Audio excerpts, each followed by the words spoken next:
everyone and welcome to a new episode of Senzal Insights. Today I have a special guest, Vikas Ranjan, CEO of Vortex Metals. Welcome to Senzal Insights. Thank you.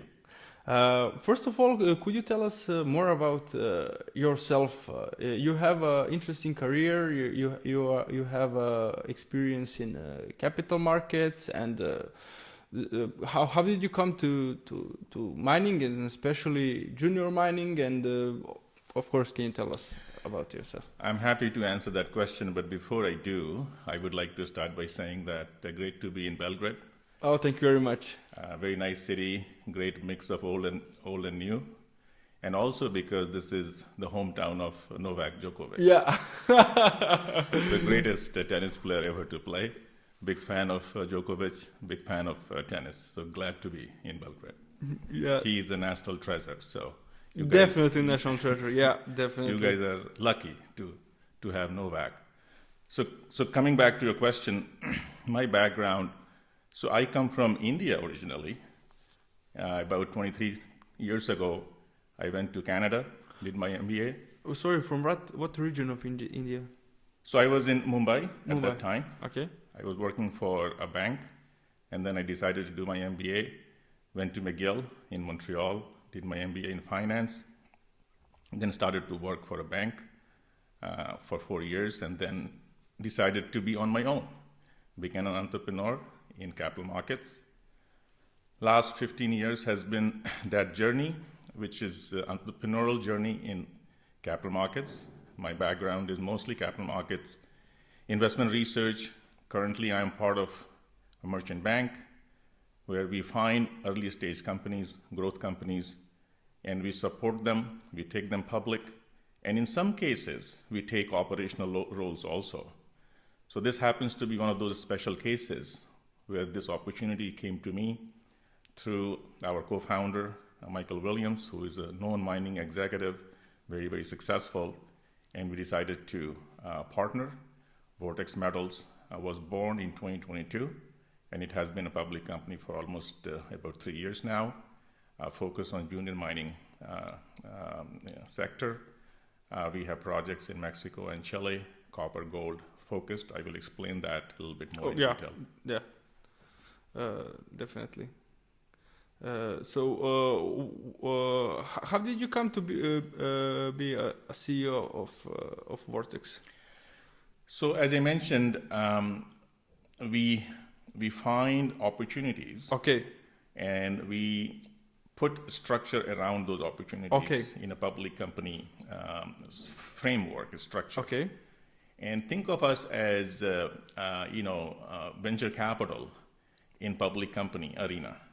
So this opportunity was brought to me, and when we decided to structure this company and take the company public, I had to step up to take the role of the CEO. It's still early stage company. Okay. And I'm one of the co-founders, and we wanted to make sure that the journey of this company is done well. So I decided to become the leader and the CEO of this public company. But have you had previous experience in the mining, or are you like a broad, diversified? You look for opportunities everywhere, or you are like more focused on industry, certain industries? Good question. I did not have operational experience in the mining sector, but I used to have research background, so I had covered a number of mining companies, resource companies before. I understood the business of resource company, early stage resource companies, but my background is more diversified, not just mining, but also other sectors. But this is something which came along, and it was very interesting opportunity. And I had seen these kind of companies get built and create shareholder value. So I thought it was a good opportunity for me to get involved. Was it a company that went bankrupt, and was it a project, certain mining project or a mine that was closed and then reopened? What kind of project? Good question. So no, what happens is that in mining, there is evolution, different stages. So when you say a producing mine, it takes between 10 to 15 years before you produce the minerals. First stage is finding the resource. So you have to find a land package which you think is sort of, where you can find a mineral deposit. Then a lot of work has to be done before you start to explore. When you say explore, it means drilling. Then you find and establish a resource, you develop that, then you construct the mine, and then you produce. It's a long cycle. So we are focused on early stage identification and development of the resource. And these projects were put together by a very famous geologist, which is part of our company, those projects. So our job is to establish a mineral resource and then develop it to a certain point where scientifically we can say, based on the studies, that these resources, these deposits are economic. And then only we can think of constructing the mine and producing. That is very capital intensive. So we are focused on the early stage of the life cycle of a mine. So these projects were already put together by a geologist. They were drill ready. That means that all the work was done to potentially make a discovery. Yeah, Yes. yeah, and you came across it, and you saw it as a good opportunity, and you had the finance to start it, basically, and to structure it. Correct. In a public company. In a public company, and Yes. then to Yes. then to start. If I'm not mistaken, you're focused on copper, right? That's correct. Copper and gold. Copper and gold. Yeah. Why? Very good question. So we believe I am a student of economics. I like to look at macro trends, and anything we do it with the view that what is the next mega trend? And if you look at what is happening in terms of energy transition, in terms of our need to go from fossil fuel to renewable energy, copper is an essential element, right? In trillions. Exactly. So you cannot have electrification, you cannot have decarbonization without copper. Exactly. So we thought that if we can identify a good project where we can find a copper deposit, and more often than not, copper comes with gold, copper comes with silver. The deposits are mixed, but copper first is our approach. So that was the reason why we focused on copper. And how do you see current macro environment? We now see a gold at basically all-time highs, or Yes. near all-time highs. On the other hand, copper is also doing fine, Well, yeah. especially since many projected recession, and we know when there's a recession, copper is not doing really That's well. correct. And how do you see them going on forward? So And macro situation as a whole. yes, Sorry, in general, you're right about copper. Copper is often called as Dr. Copper because of its ability to predict trends in terms of what is happening in terms of economic cycle. Right now, if you ask me what is going on in the world, is very new. It's hard to relate that to the past. There's no question that COVID changed quite a few things. It really started to bring those decoupling of the global markets, in the sense that more and more countries are now trying to become self-sufficient. They just pivot, they just shift away from globalization to localization. And that shift has been accelerated by the policies which US government has adopted. You can see that there is issues with tariff, and global trade is going to slow down. So you have to wait and watch how these pieces settle. Right now, if anybody says that they know the answer, I think they are fooling themselves. You have to really wait and watch and see how these things settle. But I feel that ultimately there would be more barriers to trade, and you will have to find more local resources. So from that perspective, these are all creating bottlenecks, and that will lead to higher prices. So you are looking at a sticky price increase and higher interest rate for longer time to come. But I have to ask about China, because China is a dominant player when it comes to basically commodities, especially metals and rare earths, but also copper. How do you see them and their influence on the prices? I remember they were manipulating prices of the nickel a few years ago, for example. And how do you see influence on copper? A huge influence. I believe that more than half of copper produced is consumed by China. Exactly. So there's no question that if China wants to influence the price of copper, it can. Now, what happens in China has a strong bearing on copper prices. Right now, my belief is that because of tariff on Chinese products, Chinese government actually is actively looking to stimulate the economy, looking to increase the demand.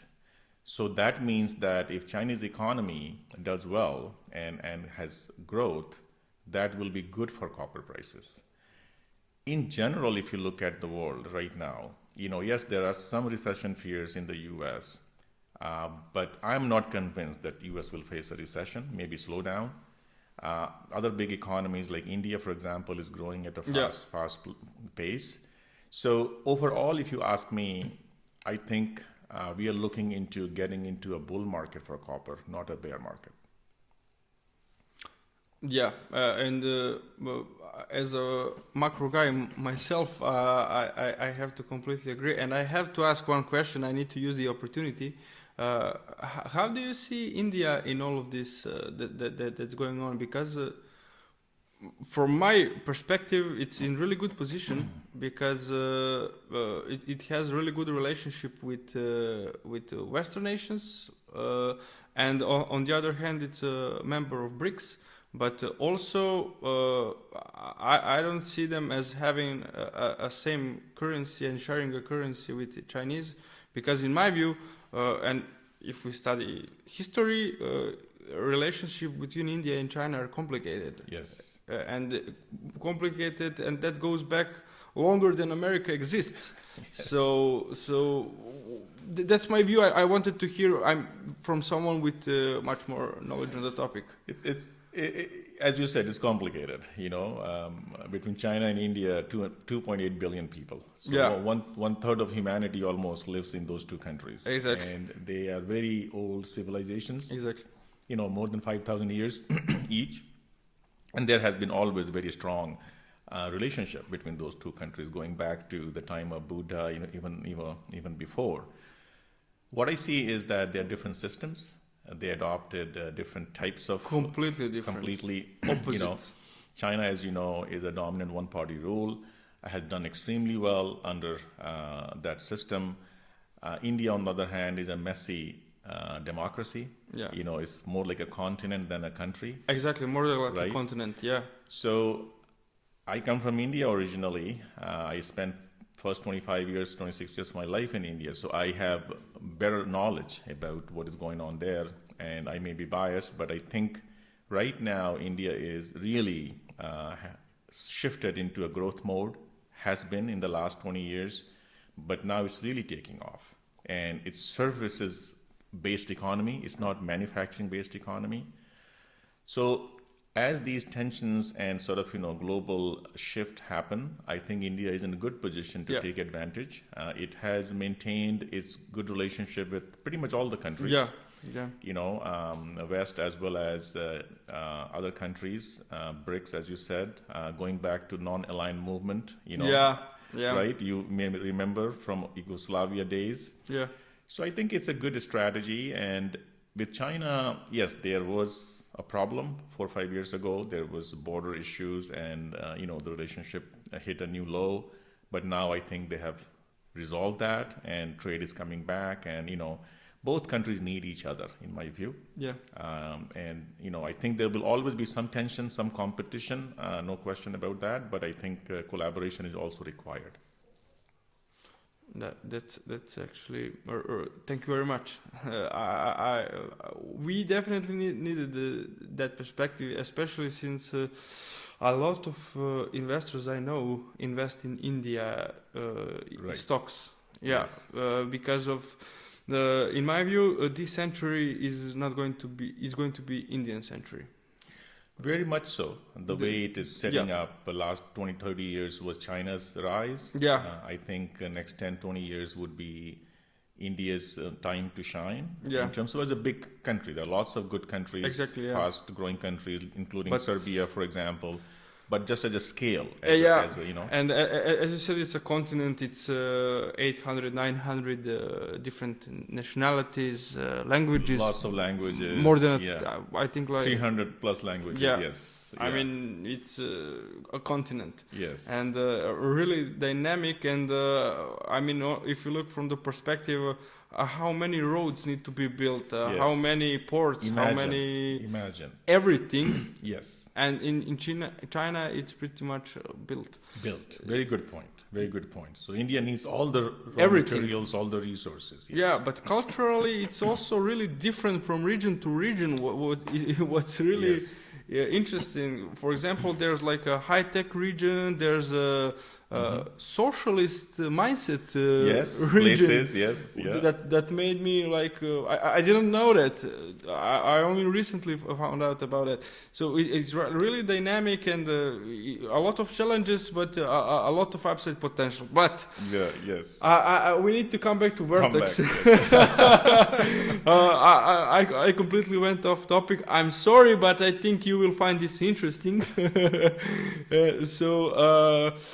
Okay, can you tell us more about the Vortex and current projects and the trajectory in the future? What can investors expect?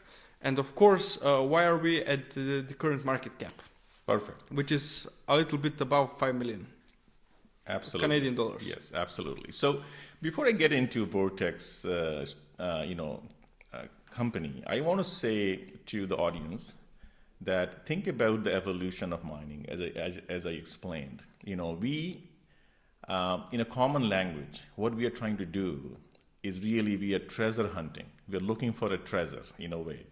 And what is that treasure? That treasure is an economic deposit buried under the earth, and we are trying to find that. Imagine finding a needle in the haystack, as they say, right?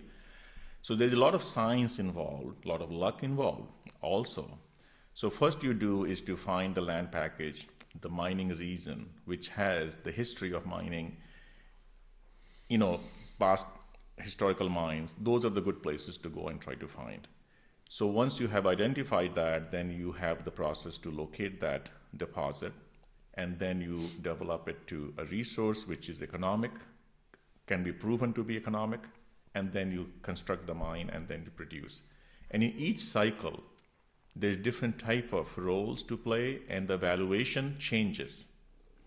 A company which is doing the discovery today, when the discovery is made, the valuation of that company can go up 10, 20 times, or even more. And as they develop it, the valuation corresponds to that development as well. So Vortex is in the first stage of making the discovery and developing that asset to an economic stage. And if you're able to do that, we will be very successful. And I want to tell your viewers about a very successful Canadian company which happened to have project right here in Serbia. That company was called Reservoir Minerals. Reservoir Minerals, about 10, 12 years ago, located a copper gold project in Bor region of Serbia, not very far from here. Yeah. Just like us, they were explorer. They found the project, they found the deposit, they developed it. And I think within 5-6 years of that journey, that company, Reservoir Mineral, was purchased by another company for $365 million US. Now, what happened to that Reservoir Mineral? It was taken over by Nevsun Resources, which was also a Canadian company. They bought Reservoir, or they combined, and combined they became $1 billion company. And after 3 years, Senzal Mining from China came and bought Nevsun for $1.6 billion. Yeah. And now that project is one of the largest copper mines in Europe.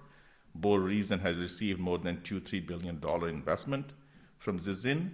So from the humble beginning of reservoir minerals to this stage was made possible because they found that deposit and developed it. That is the kind of success we want to, have if we are able to find and develop similar deposits anywhere in the world. Doesn't have to be Serbia, but I felt that it's a good example to give to your viewers that how these small, tiny companies can become major market value companies if they are able to make the discovery and advance it to a stage which is economic. So with that context, coming back to Vortex, Vortex has a focus on finding copper, gold, copper, silver deposits. We have our projects in Mexico, 2 projects in Mexico, state of Oaxaca. And recently, about a year ago, we brought a project in Chile, which is, as you know, copper country, largest copper producers. I have to ask one question immediately for Chile. I read that Chile is becoming more open because there were political problems in Chile, right? Right. Not political problems. Rather, the current government is more leftist. To in its approach. Really high taxes. Well, I wouldn't say. I mean, they haven't really done much on the taxes. They have increased the mining concession fees, however, from this year, which is not very helpful. But Chile has always had a very rich history of mining, especially copper mining. And the largest producer, almost 30% of world's copper is produced in Chile, largest exporter of copper. So we feel, and very good mining laws, really good country to operate in, a bit more expensive than other countries, but good law, good system.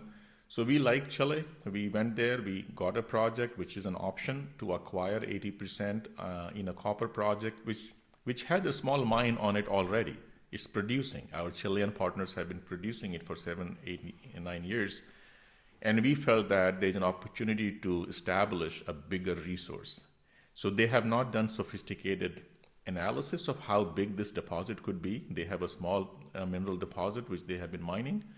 We feel that using our technical expertise, we could establish a much bigger deposit. So these are our projects. 2 in Mexico. They are in Mexico projects were put together by a very famous geologist, David Jones, who unfortunately passed away.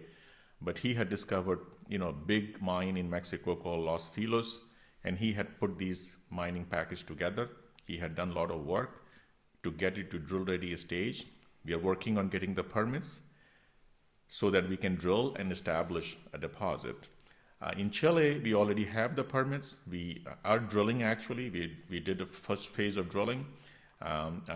We find the results very, we haven't announced the results yet, but the findings from the drilling has been very indicative and encouraging so far. So we need to follow up on that. So this is a process which takes time, but think of us as in terms of finding and developing deposits. Why we are at a small market cap? We are a public company. And what happens with public companies is that the share price fluctuate. And sometimes when you don't have a lot of news, there are more sellers than buyers, then the share price can get compressed. But it's really not true indicative of our value. Just to put you some things in perspective, the land package and we have in Mexico, for example, for someone to put it together and do all the work to get it to drill-ready stage today, would easily cost $5 million plus. So our value of the entire market cap is less than $5 million right now. We are not getting any valuation for the potential we have in our Mexico project or in Chile, which we are starting to develop already. I think it will change as we start to make some, announcement, as we have some success. And this is not a sprint. This is a marathon. You have to keep at it, and you have to keep advancing your asset one step at a time. And suddenly one day you will see that, the valuation has started to, ramp up again. Yeah, I first of all, I have to make 2 points because I'm investor in the industry myself in junior mining companies. It's first, it's that it's high risk, high reward. Correct. basically it can go to 0, but it can go 5, 10, 20, 50x. Cases like you mentioned in Serbia are really rare. Yes. And I also had to say that success rate of the companies in general is really low as well. When it comes to junior mining, it's like less than 5%. Correct. And also amongst those 5% is, but that's why we have such a large upside potential. Yes. It's asymmetric risk basically. Correct. You can go 0, but you can earn multiple times on that. And I think investing is all about asymmetric risks. And of course, knowing how to allocate that risk and diversification and everything that goes with that. So I'll have to ask you about the financing part, about your cash position, burn rate, and how do you stand on that front, and how do you plan to do future financing? Very good. So before I get into that, just to the points you made, very valid points. High risk, high reward. The way you try to mitigate the risk in junior mining is by having a team which has had past successes and knows what they are doing in terms of how to get the projects in the area which will have lower risk, not zero risk, but lower risk. We are fortunate to have a very good team. My co-founder, Michael Williams, has a very good track record as well in mining. Currently, he's also a co-founder and chairman of another company called Aftermath Silver, which has done very well in the last 5 years. The market cap has gone from 20-30 million to more like 150 million Canadian right now. Before Aftermath, he has also co-founded Underworld Resources, which he built over 4 or 5 years and sold it to Kinross Gold for 138 million Canadian. So good track record. My background has always been in capital markets as well, and finding and growing growth companies. And on the technical side, we have a very seasoned and experienced gentleman, Dr. John Larson, a BHP veteran. He is our technical expert in terms of how we approach these projects. And then we are finding the projects in known mining areas, as I mentioned, how we have put the package together. So that helps to mitigate risk, but doesn't mean that there is no risk. Of course, this is a high risk, high reward type situation. In terms of our financial situation, our burn is not fixed. It depends on how much exploration we are doing. Drilling. Exactly. 80, 85, almost close to 90%, 80, 85% for sure of our money is spent on exploration. So we keep the G&A, general and administrative expenses, low. Right now, we have a couple of $100,000 in the bank. That's not enough to continue to explore. We will have to raise some capital.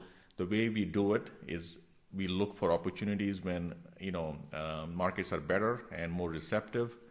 Then we do some fundraise, and we do it in step by step. When valuations is low, we really raise very little money. When valuations are attractive and high, then we try to raise more money.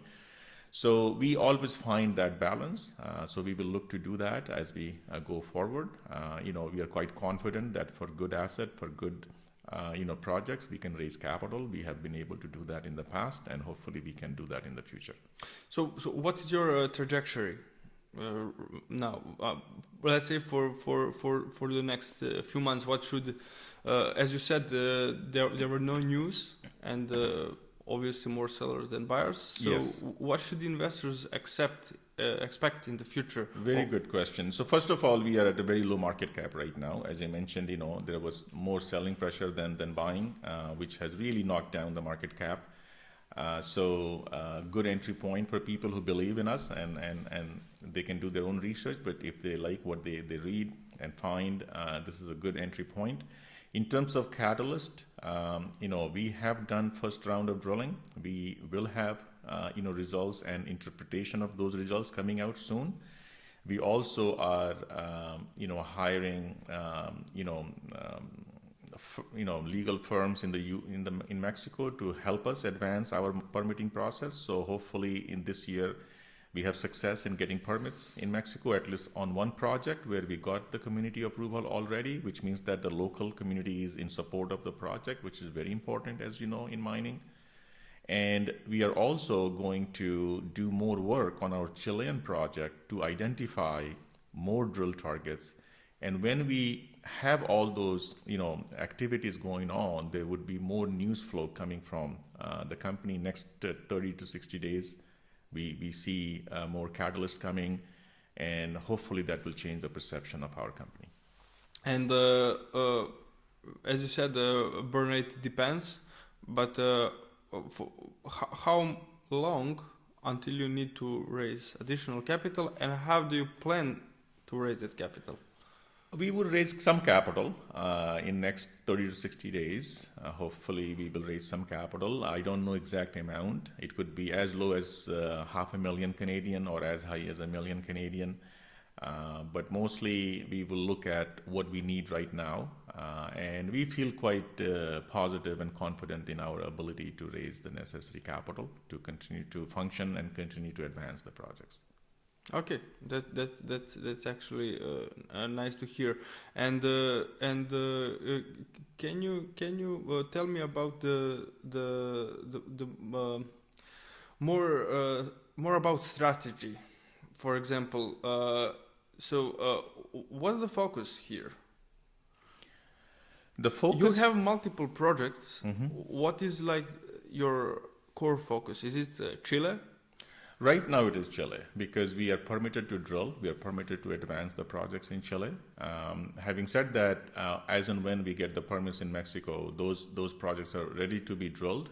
That means that we know exactly where we will be drilling. That's good, great Yes. information to hear. Yes, so those will become also important to advance and drill.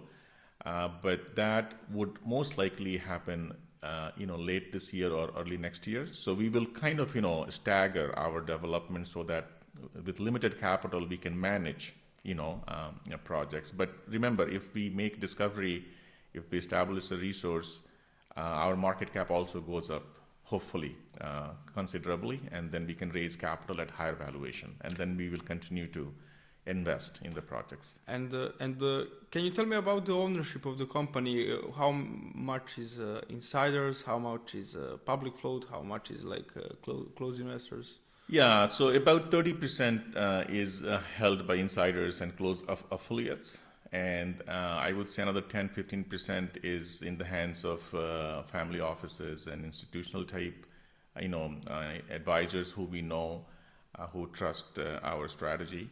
And the rest is a public float. Okay. And last question. I'll have two last questions, actually. Absolutely. Where do you invest yourself? Are you more inclined to mining, or are you more diversified because of your expertise and past experiences in capital markets? And the second one would be, how would you advise someone to start learning more about the industry, because industry is really complex? Yes. So personally, I'm a high risk taker. So most of my investment is actually in growth companies, small cap companies, but not just mining, more diversified. But mining is a big component, probably the largest component of my portfolio. In terms of how somebody should go about learning more about mining, I think it does take time, but there are some good resources nowadays in terms of, where you could, mining.com, and there's some places where they have very good resources about how this evolution happens for exploration companies. Those are good places to get started, and then listening to interviews like ours, following companies, public companies' publications, their annual reports, MD&A, which is management discussion and analysis, are good places to start to look into if you are interested in a company. So those would be good resources to start and get more insight about the mining industry. Vikas, thank you very much. I really enjoyed this conversation, and I hope you, dear viewers, have enjoyed it as much as I did. Thank you, and see you on the stock market.